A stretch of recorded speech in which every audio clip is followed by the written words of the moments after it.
place of their own there on Harbor Place. Who? So, This isn't just another probation hearing. This is a slow-motion train wreck unfolding in real time. Meet Laura Elizabeth Sala, a woman standing before Judge Boyd, a no-nonsense, razor-sharp presence who doesn't tolerate excuses. Laura's here because of a serious probation violation tied to a 2022 harassment charge involving a public servant. Sounds simple. Think again. What begins as a procedural check-in quickly spirals into a tangled web of missed field visits, unreported employment, drug admissions, and a looming threat of 10 years in prison. Judge Boyd's sharp questioning slices through Laura's shifting answers like a scalpel, exposing inconsistencies, hidden struggles, and possibly deeper issues Laura hasn't faced. By the end of this video, you'll see probation failures, drug confessions, and emotional unraveling, all culminating in a shocking decision that changes everything. Stay locked in, because this case is about to twist hard. her husband, All right. Are those shades medical prescription? Or are you just being cool for school? All right. You need to stop chewing gum. No, there's an issue going. Yeah, you understand. So who's this gentleman? So no, you can't live with this gentleman. What is your name? Larry and Amanda. Yes, she will not be living with you. She needs to get her life in order. You understand? Excuse me, sir, you're excused. Deputies, he can be escorted out. And are you Ms. Salcedo? I'm going to show you a document entitled Motion to Enter Adjudication of Guilt and Revoke Community Supervision. Did you review that document with your attorney? Did you understand it? The legal stakes skyrocket here. Judge Boyd introduces a motion to adjudicate guilt, a serious escalation. For context, Laura was under deferred adjudication, meaning if she followed probation perfectly, the case could have been wiped clean. But now the state is seeking to revoke community supervision entirely. Why does this matter? Because if the motion goes through, Laura's case won't stay deferred anymore. She'll be officially found guilty of harassing a public servant, a felony-level offense, and could face up to 10 years behind bars, plus a $10,000 fine. Ask yourself this: would you risk your freedom by missing check-ins and dodging probation calls? Or do you think Laura's deeper struggles, maybe addiction, maybe instability, are pulling her under? Drop your thoughts below. Is this justice? Or is the system too unforgiving here?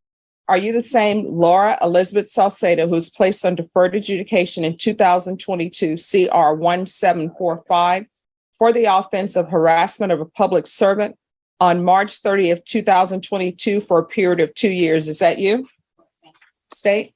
Violated condition number 4 in Bexar County, Texas. The defendant, Laura Elizabeth Salcedo, did then and there fail to report to the supervision officer as directed for the months of May and June of 2022 in violation of condition number 4. How do you plead to that? True or not true? Your Honor, the state waives all the violations. Any No. objections? No objections, Your Honor. Ms. Salcedo, did you understand by pleading true to violation of condition number 4, the court could find it true, grant the motion, find you guilty, and sentence you up to 10 years in prison and up to a $10,000 fine? Did you understand? Knowing that, do you still wish to plead true to violation of condition number 4? Is there an agreement? Yes, Your Honor. It's to continue the defendant on supervision, to alter and amend for 30 days in the Bexar County Jail, employment within 30 days, and for her to submit for a UA biweekly for 3 months and reign thereafter. And then an admonishment from the court for not reporting, and that she must verify her residence every 90 days. Must verify her residence. Every 90 days. All right, thank you. All right, is that the agreement? Yes, it is, Your Honor. All right, Ms. Salcedo, why are you not reporting? You're gonna have to make sure you speak up. Lower the mask so we can hear you. Yes, 2 months and 1 week that she had already issued a warrant from her arrest, so that there was nothing I can do about it. So, I mean, that's not that. But then why, that still doesn't explain to me why you didn't report. Here's where Judge Boyd starts tightening the screws. Laura claims she missed reporting because she was working, but Boyd isn't buying it. And honestly, neither should you. Why? Because probation officers don't punish employment. In fact, they encourage it. If Laura had simply presented proof of her job, she would have been scheduled for a compliance hearing instead of facing revocation. But instead of a clean explanation, Laura offers a patchwork of excuses. I was at work. I missed field visits. I was living with my uncle. I was homeless. Every answer contradicts the last, and Judge Boyd spots it instantly. Viewers, here's the question. Do you think Laura is lying to save herself? Or is this a desperate spiral where she's lost track of her own reality? Sound off in the comments. Judge Boyd's about to go deeper. I couldn't report. She had told me that she had already issued a one from that. Where were you working?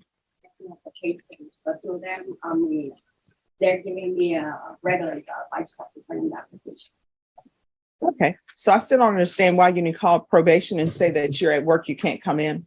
Well, I tried to tell her, but since I had missed 2 home visits in 1 week, she had told me it was already too late. Why are you missing your home visits? I was working at the time, so. Everything for you is I was working at the time, which I find a little bit suspect because you know when you have to report. You know in this court that if you would have taken proof of employment to probation, that what would have ended up happening is they would have sent me a violation report. I would have had you come in for a compliance hearing and I would have asked you why you're not reporting. And then I would have said, where's your proof of employment? And when you would have came in and said, I've been working, that's why I haven't been reporting. I would have said, we're going to recall this case and you're going to come in showing me that you have employment. Now, why do they need to know where you're living? I'm not too sure. I mean, I guess because I'm homeless, I was homeless at the time, so I guess I have to. Well, no, because you were saying you missed the field visits, so you were not homeless at the time. I know, but I had to see, I was living out with my uncle at the time, and I told him that I was in a permanent place, so I guess. See, here's the thing. You're not being completely honest with me. And let me just tell you why I think you're not being completely honest with me.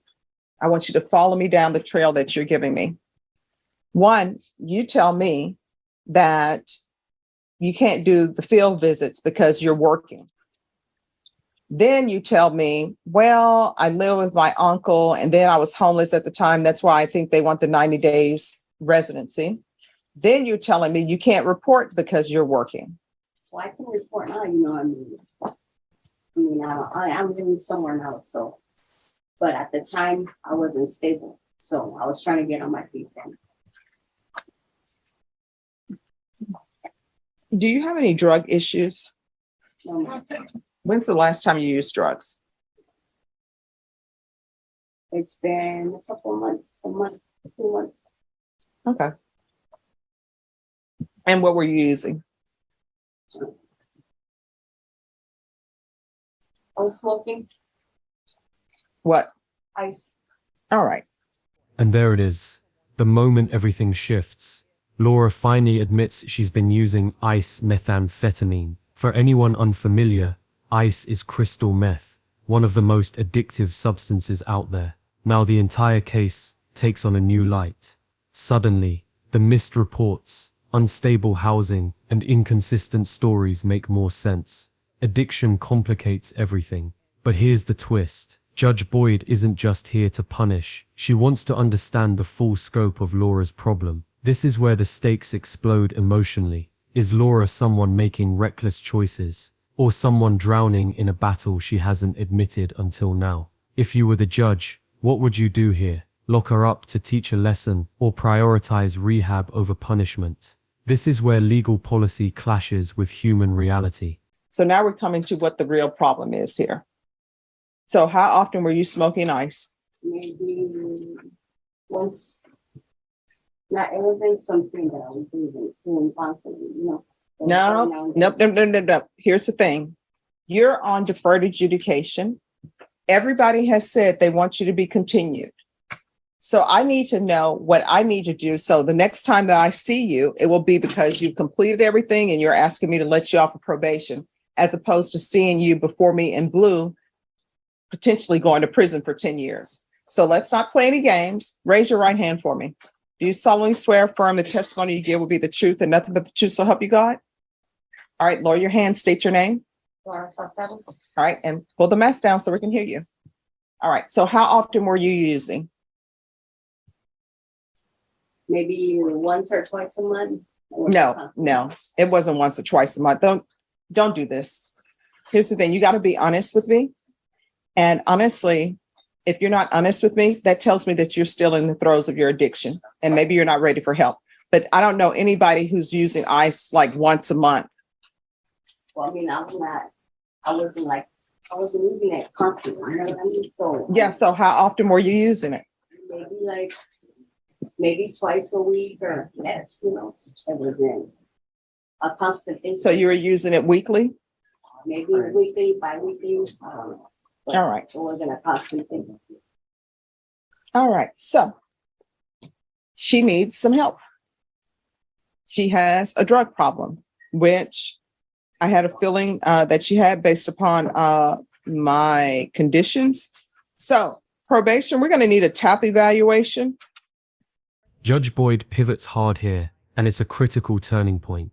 Rather than slamming Laura with immediate incarceration, she orders a TAP evaluation. For context, TAP stands for Treatment Alternatives to Incarceration Program, essentially an assessment to determine the level of drug treatment Laura actually needs. This move signals that Boyd sees more than just defiance. She sees addiction at the root of the problem. That's rare compassion in a courtroom, often built around penalties, not rehabilitation. But make no mistake, this isn't a free pass. TAP comes while Laura's in custody, followed by intensive outpatient treatment and bi-weekly UAs. Fail these, and prison won't just be a threat, it'll be a guarantee. Audience, weigh in. Do you think this blend of strict oversight and treatment actually works, or is it setting her up for another fall? So I'm going to alter them in conditions to include TAP. That's going to occur while you're in custody. And I'm going to start you off with intensive outpatient treatment. We're going to do the UA hotline. Now, the next question, they're saying that they want proof of residency. Do you actually have a stable place to stay? And when I say stable place to stay, I don't mean you're couch surfing. I don't mean one friend is letting you stay here for a week and then you have to find another place to stay. Do you have a place where you can lay your head on a pillow at night, wake up in the morning and come to that same place and lay your head on the same pillow? I'm pretty sure I can. Nope, not pretty sure. Do you have it? That's either yes or no. It's the same residence that I had to use the last time. And is this the uncle? Yeah.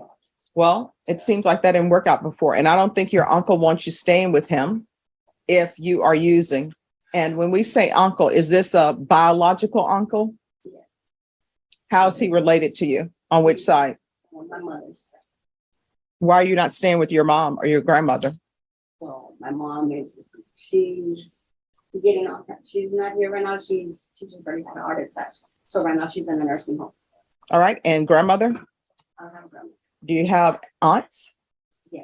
Why not stay with the aunts? Why the uncle? Well, I mean, I can do that. It's just not something constant, you know? I mean, they help me as much as they can, you know? It's not gonna be like something permanent, you know? All right. You're going to be allowed to stay with your uncle, but you're only going to be allowed to stay with him for 90 days. You need to start saving up your money and you're going to get your own place. You understand? And I'm going to want proof of residency every 30 days. And so probation, I'm going to want field visits every 30 days. And probation, usually I know those field visits are random, but make sure that she knows what day it's going to be. And when you go to the uncle's house, make sure you look in the closet to make sure that she is actually staying there. And this is just not knocking on someone's door. There's going to be regular reporting by Zoom. And probation to help her out when she calls the UA hotline and has to come in and test. That could be her reporting day as well. And well, I know just when she calls and she goes in, then she'll know if I'm going in to do UA, right after that, I need to go and report for probation. All right. And anything else that the state and you all agreed to? That's it, Jeff. I think that's it. Your Honor. All right. Ms. Salcedo?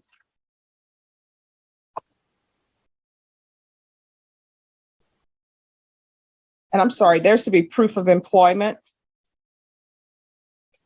within 15 days of release. There's to be no employment as a home health care provider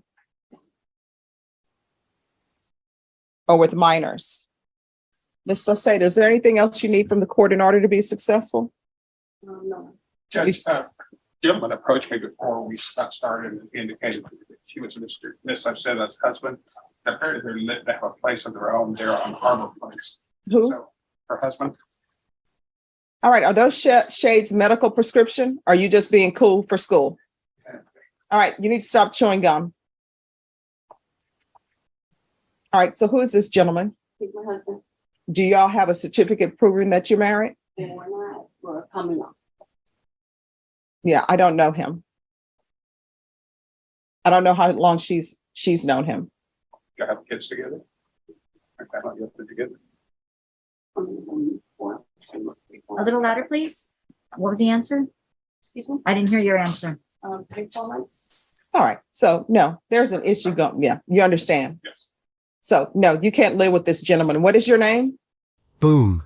Here comes the curveball. Judge Boyd learns that Laura's husband, the man sitting in court with her, is also suspected of using drugs. And in one move, Boyd drops a no-contact order right there in the courtroom. Here's why this is huge. Probation isn't just about what you do, it's also about who you associate with. If the people around you are using, the court assumes you'll relapse by proximity. Boyd even uses a razor-sharp analogy. If you hang out at the barbershop long enough, you're getting a haircut. Translation, surround yourself with chaos, and chaos becomes your reality. Question for you, should courts have the power to police your personal relationships? Is that protecting Laura or controlling her life too much? Sound off in the comments, this one's going to divide opinions. Larry, Yes, she will not be living with you. She needs to get her life in order. You understand? All right, thank you. Have a seat.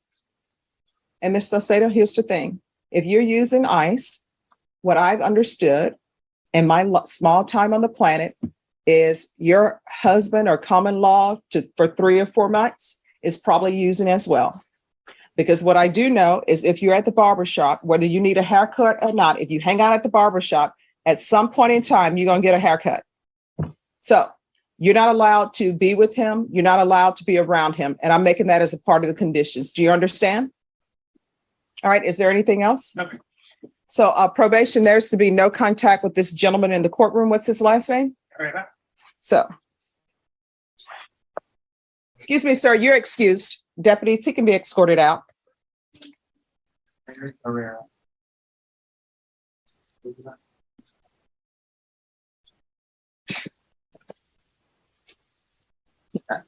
All right. So what is happening with this case? Are we proceeding on the motion to revoke? Yes.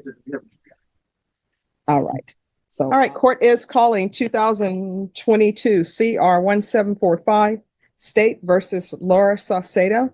Can I have parties announced for the record for the state? Defense? And are you Ms. Saucedo? All right, did you review the document entitled Motion to Enter Adjudication of Guilt and Revoke Community Supervision and state's motion to supplement pending motion to enter adjudication of guilt and revoke probation with your attorney? And did you understand it? Are you the same Laura Elizabeth Saucedo who was placed on deferred adjudication in 2022 CR 1745 for the offense of harassment of a public servant on March 30th, 2022 for a period of 2 years? Is that you? All right, state. In Bear County, Texas, the defendant for Saucedo has been in their field for supervision officer as directed for the months of February, March, July, and August 2023 in violation of Condition 4.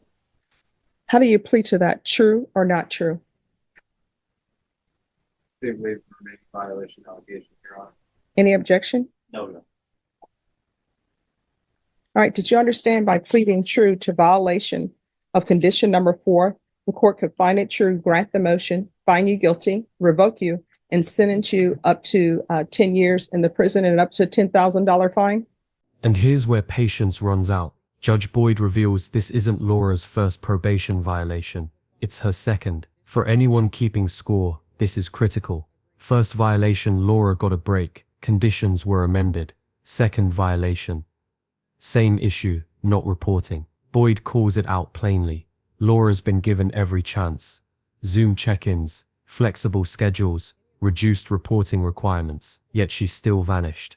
Here's the underlying tension. Is Laura simply defiant, or is she in too deep, trapped by addiction, unstable housing, and no support system? What would you do if you were the judge? Give her a third chance, hoping treatment sticks this time, or pull the trigger and send her to prison? This is where Boyd's final decision starts to crystallize. Stay tuned. It gets intense. Knowing that, do you still wish to plead true to violation of condition number 4? All right, the court will find violation of condition number 4 true.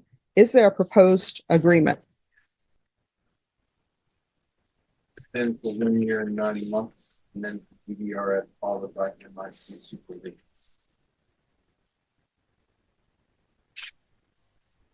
All right. Any objection to the court reviewing the court summary? Oh, Oh. All right. I don't think she's a good candidate for probation. This is the second motion to revoke. The previous motion to revoke was for the same thing, not reporting. And when she did not report, the court altered and amended her conditions to try to get her to report, to provide proof of residency, whether that was at Haven for Hope or somewhere else. She never did. I allowed her to report by Zoom if she wanted to report by Zoom. She never did. She hasn't done anything. That's not inaccurate, but what happened with Ms. Alberta was about a year or so ago, her mother got sick. She was on and off caring for her. She passed away in November. Ms. Alberta had some mental health issues and also some addiction issues, and that's the reason for the recommendations from the RF. In all honesty, the original recommendation was for ISF, not DDRF. The DDRF program is much more suited for what she actually needs, which is mental health treatment and drug and alcohol treatment. So respectfully, because I understand the court's position, she hasn't done really honest statement. She understands that. Oh, no problem. I apologize. And I think she understands that too, Judge, but she is wanting to help, and she understands that it's a lockdown inpatient program. She had tried it on her own. She was in the methadone program, and she was also receiving a lot of help as part of her treatment. Now that all stopped when she got arrested about a month ago, but it does at least show that she has insight into her addiction issues and mental health issues. But for the court, all she had to do was report to probation, and it shows in the court summary that probation made several attempts to reach out to her. And again, we were here when I placed her on probation, and that was in 2022. We were back. That was March 30th, 2022, when she was placed on probation. Then we came back September 2022, because she wasn't reporting. And those issues were addressed with her. And then the TAP evaluation was done in custody to help her with her drug issues, did outpatient treatment to help her with her drug issues. Then after all of that, probation was still trying to reach out her to get her to report. I mean, it's great that she was doing these other things, but she never reported. When people are on probation, Ms. Salcedo, part of being on probation is reporting. That's something you have to do. And you didn't do that. I don't think you're a good candidate for probation. And so I'm not going to follow your agreement. This moment hits hard. After listing every single opportunity Laura had, outpatient treatment, tape programs, extended deadlines, even probation bending over backward to reach her, Judge Boyd pauses and delivers the hammer. Part of being on probation is reporting. You didn't do that. Simple, final, crushing. Here's what makes this powerful storytelling. This isn't a judge jumping to punishment. Boyd tried. The system tried. Laura still didn't step up. And this is where the drama peaks. Laura's excuses collide head-on with accountability. It's a moment many viewers will feel personally. Ever had a chance you just couldn't hold on to? Drop a comment if you've ever watched someone self-sabotage in real time. This is that moment, and it's painful to watch. I'm going to find you guilty, and I'm going to revoke. The range of punishment is anywhere from 2 to 10 years. All right, state, what would you request for time? 2 years. All right, I'll follow your agreement. Are you asking the court to sentence you to the 2 years, Ms. Sauceda?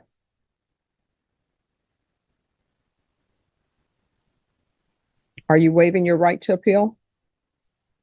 The court then is finding violation of condition number 4 true. The court will find you guilty, grant the motion, sentence you to 2 years in the prison, give you credit for any time served, and the court will recommend the therapeutic community. All right, we can go off the record. Here's the thing. I'm going to recommend the therapeutic community for you.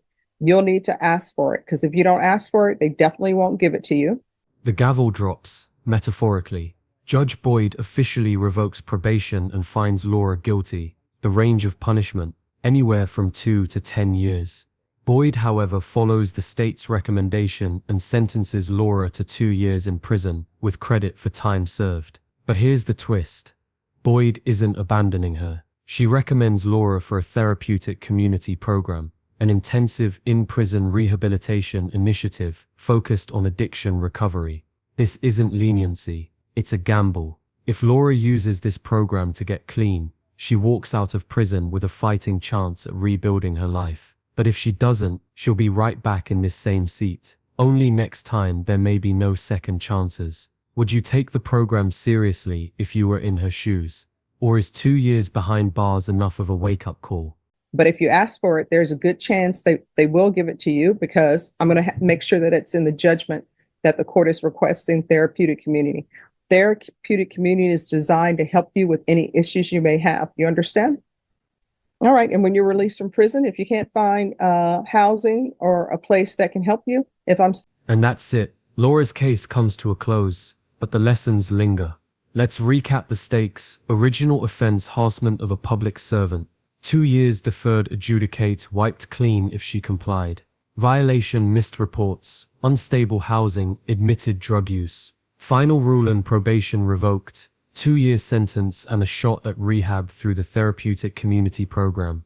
This case highlights a bigger question. When addiction collides with the justice system, should courts focus more on punishment or recovery? We want to hear from you. Do you agree with Judge Boyd's ruling? Was this the right balance between accountability and compassion? If you found this breakdown as shocking as we did, hit like, share your thoughts in the comments, and subscribe for more jaw-dropping courtroom drama. And trust me, the next case, even crazier.